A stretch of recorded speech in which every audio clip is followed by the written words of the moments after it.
Hey guys, it's Omni here with some more AFK Arena. Today we're back on the pay to win account and we are looking at chapter 34-12. So as we've continued to make more progression into this campaign chapter, we're actually going to have to start looking at the meta teams and the meta teams that we can build with the formations we have, really utilizing the strengths that play into the team. So we're going to go ahead and take a look at the Lucretia cheese. So Lucretia, since she's been reworked, very, very powerful hero. Two things you really need with her. One is the signature item. With her plus 30 signature item, when a non-summoned ally dies, Lucretia's attack rating is increased by 50%. That is right, a 50% bonus for 20 seconds. That is absolute monster. Big thing to note, this ability can be stacked, meaning that if you lose one hero, you get the 50%. If you lose 2, 3, 4, if you lose all 4 heroes, you do get a massive, massive attack rating buff. And of course, time durations for the stacked effects are calculated individually, meaning if you start the battle and a hero dies, you get a 20-second counter.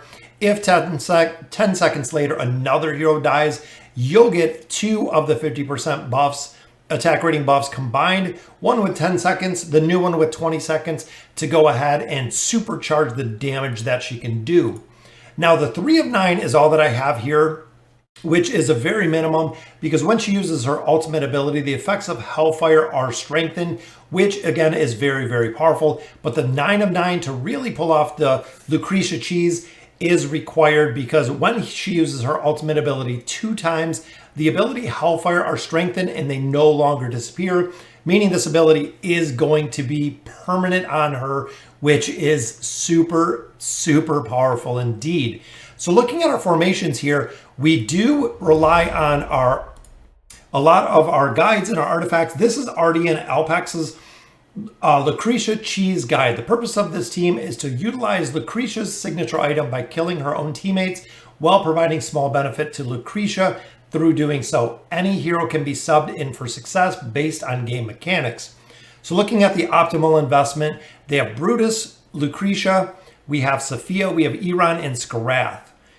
We don't have Brutus, so we're actually going to sub our Brutus in right here for Ulna. Ulna we have built, meaning we're going to run Ulna, Lucretia, Sophia, Iran, and of course, Skarath. So that is the combination that we are going to be looking at. We're going to go ahead, build our formation, then we're going to try it in the actual campaign itself. And again, big shout out to Artie and Alpex for the guides. Absolutely phenomenal. So let's go ahead and we'll go back to our live scene.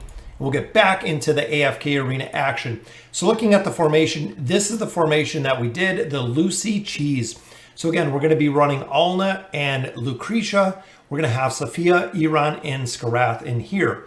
So essentially, what's going to happen upon opening Skarath, because we have his 3-piece furniture bonus, is going to pull the enemy side into a tight little tunnel right here in the middle. Iran is going to pull the entire team right into him. So we should have 5 heroes being pulled straight in from Iran, going straight into Sophia's static disruption, which will be up, negating the attack rating of the enemy team that we're fighting. In addition, also providing some much needed strength for our team.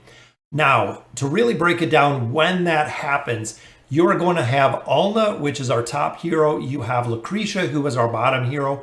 You'll actually see them turn in to fight the enemies that Iran pulled in, meaning they are kind of all going to stack right in the middle of that big, big spectral disruption field that we're going to see when we go into the campaign, making this an ideal team.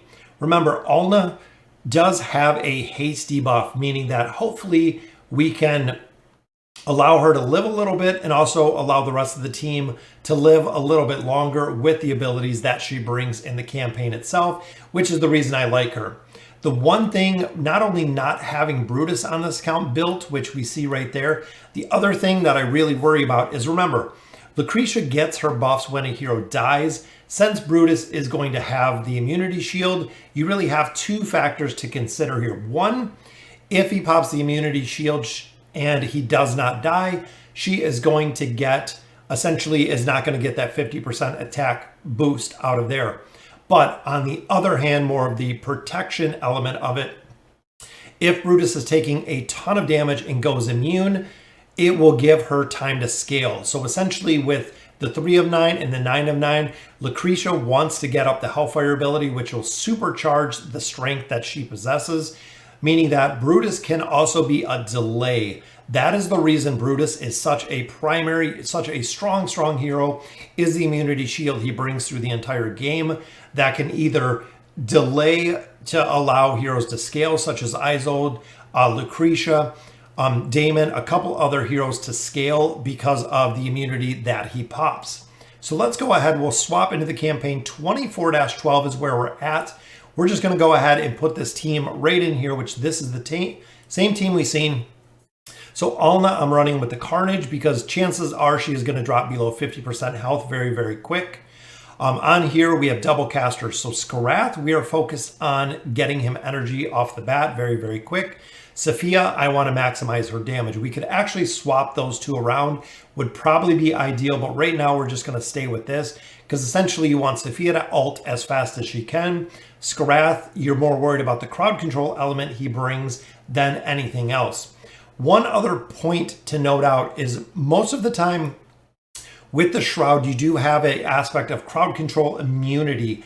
When it grants the shield, most of the time they cannot be immune. I haven't seen it work all the time, but a majority of the time your hero will be immune to the crowd control, which on Iran makes a big, big difference, especially when you're going like we are to pull the entire team in. So we'll actually slow this down. We'll go 2 speed here. Boom, pulled everyone in. Even though Kelthar swaps sides there with us, this is really not the ideal team probably to use this comp with, but it looks like it will work flawlessly just like we envisioned it. So let's look at the damage here. 112 million damage. Sophia putting out a ton of damage, which is why I love the Warden artifact. She is very, very strong in herself.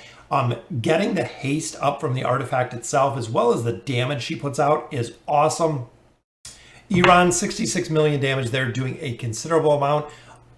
Skarath is there for crowd control. Alna is there for the crowd control and the buffs as well. So let's go ahead. We're going to try this 2 or 3 times because I want to make sure that the first time we did this was not a fluke and it just worked out that way. Boom, there's the pull-in. That time, if you guys notice, Kelthar did not swap places with Iran, and that's part of the crowd control immunity thing that I was talking about. He didn't swap spots, which was kind of weird. So even here, we didn't get the Lucretia ultimate ability off, but look at that, 113 million, 70 million there from that team. We'll give it one more try with this, guys. We'll actually go back and try it one more time. Because looking at stage 34-12, we need 5 teams. We need 5 teams in its entirety. So I'm really relying on Artie and Elpex to go ahead and create these guides with our meta comps. I'm going to build 5 teams out of the meta comps that we have here to continue pushing our campaign progression. So let's see. So here, boom, there he did the swap. So, you know, last time he didn't do the swap. That's Lucretia's ulted once, ult number 2, ult number 3. That means the cheese was in full effect for our last time doing boom. That is the Lucretia cheese, guys. Once you get her to ult the first time with 9 of 9 furniture, the Hellfire ability will be up. When she ults the second time, just like we've seen there, the Hellfire ability is permanent, which is what her furniture does. Again, 3 of 9 will work. 9 of 9 is ideal for her, but look at the damage, guys.